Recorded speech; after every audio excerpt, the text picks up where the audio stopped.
coffee in early mornings. So today I am going to show you an easy and simple recipe which I have made out of 2 spices and 2 fruits. It is very easy and tasty and gives you a lot of energy during cold winter mornings. So today I am going to make banana and apple booster. So let's start making. So to make the banana and apple booster, I have taken 250 milliliters of apple juice,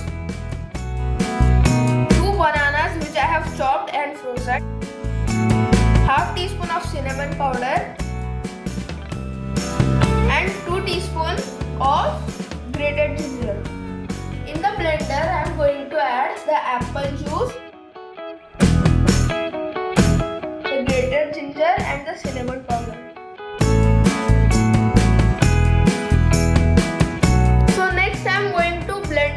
Blender, then I will add the bananas and blend it once more. Friends, our banana apple booster is ready. Now I am going to serve it.